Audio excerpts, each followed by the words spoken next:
Bismillahirrahmanirrahim. Alhamdulillahirabbil alamin.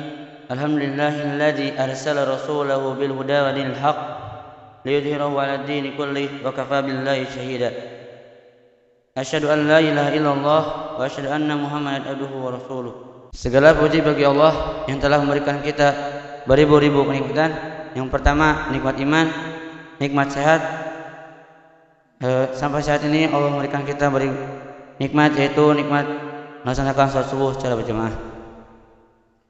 Para jamaah yang dirahmati Allah SWT, berdirinya saya di sini akan membacakan suatu hadis yang bertema langkah menggapai berkah. Hidup yang berkah adalah sebuah anugerah dan nikmat dari Allah SWT. Dan keberkahan, maka kedamaian dan kesejahteraan akan menyertai kita baik di dunia hingga di akhirat kelak. Rasulullah SAW berdoa agar mendapat keberkahan, rezeki dan umur, amalan dan dalam kehidupan. Allahumma inni as'aluka ilman nafi'an wa rizqan thayyiban wa amalan mutaqabbalan. Yang artinya, ya Allah, sesungguhnya aku meminta kepadamu ilmu-ilmu yang bermanfaat, rezeki yang baik dan amalan yang diterima. Hadis riwayat Ahmad dan Ibnu Majah. Setiap muslim selalu berharap akan dikaruniai keberkahan dalam hidupnya. Hidup dilimpahi keberkahan adalah harapan. Dengan berkah hidup terasa bahagia.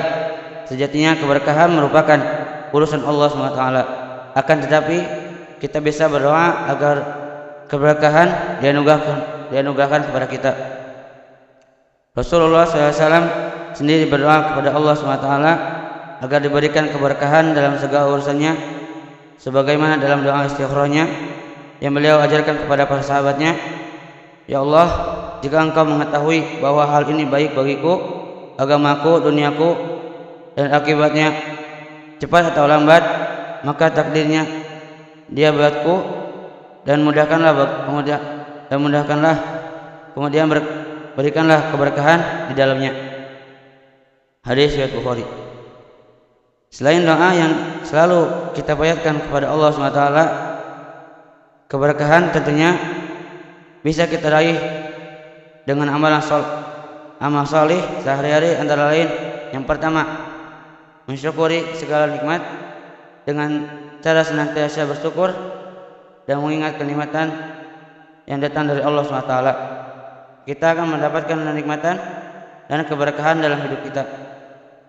Allah SWT berfirman, dan ingatlah tatkala Rabbmu mengumandangkan, sesungguhnya jika kamu bersyukur, pasti kami akan menambah nikmat kepadamu, dan jika kamu mengingkari nikmatku, maka sesungguhnya azabku sangat pedih. Yang kedua, membayar zakat atau sedekah. Zakat, infak maupun sedekah merupakan salah satu amal yang menjadi faktor penyebab turunnya keberkahan. Allah SWT berfirman, yamhaqullahu riba wa yurbis shadaqah. Allah memusnahkan riba dan menyuburkan sedekah. Quran surat Al-Baqarah ayat 276.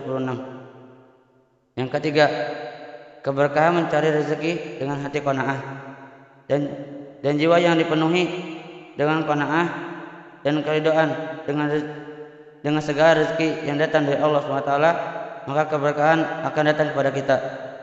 Rasulullah SAW bersabda, sesungguhnya Allah yang maha luas karunia-Nya lagi maha tinggi akan menguji setiap hambanya dengan rezeki yang telah Ia berikan kepadanya. Barang siapa yang ridho dengan pembagian Allah SWT, maka Allah akan memberkahi dan melampangkan rezeki tersebut untuknya. Dan barang siapa yang tidak ridho dan tidak puas, niscaya rezekinya tidak akan diberkahi. Hadis riwayat Ahmad. Yang keempat, bertaubat dari segala perbuatan dosa. Perbuatan dosa menjadi salah satu penyebab terhalangnya rezeki. Sebaliknya, taubat dan istighfar merupakan salah satu faktor yang dapat mendatangkan rezeki dan keberkahan. Allah SWT berfirman, dan Hud berkata, wahai kaumku, beristighfarlah kepada Rabbmu, lalu bertaubatlah kepadanya, niscaya Dia menurunkan atasmu hujan yang sangat deras, dan Dia akan menambahkan kekuatan kepada kekuatanmu, dan janganlah kamu berpaling dengan berbuat dosa. Quran Surat Hud ayat 52. Yang kelima, menyambung silaturahim. Di antara amal soleh yang akan mendatangkan keberkahan dalam hidup yaitu menyambung silaturahim. Rasulullah SAW bersabda, barang siapa yang senang untuk dilapangkan atau diberkahi rezekinya atau ditunda dipanjangkan umurnya, maka hendaknya ia bersilaturahim. Hadis riwayat muttafaqun alaih. Mungkin hanya sekian yang bisa saya bacakan. Kurang dan lebihnya mohon maaf. Mari kita akhiri dengan doa. Alhamdulillahirabbil alamin, hamdan syakirin, hamdan na'imin, hamdan yuwafi ni'amahu wa yukafiru mazidah. Ya Rabbana lakal hamdu wa lakal syukru kama yanbaghi li jalalika al-karim wa 'azimi sultanik. Asyhadu an la ilaha illallah wa asyhadu anna Muhammadan abduhu wa rasuluh. Ya Allah yang Maha Kuasa, yang Maha Besar, kami mohon kepada Engkau ya Allah kebaikan kepada para muslim, orang tua asuh, donatur, pembina dan pengurus yayasan, pengurus ponpes. Diampuni dosa-dosanya, dosa besar, dosa kecil, disengaja ataupun tidak disengaja.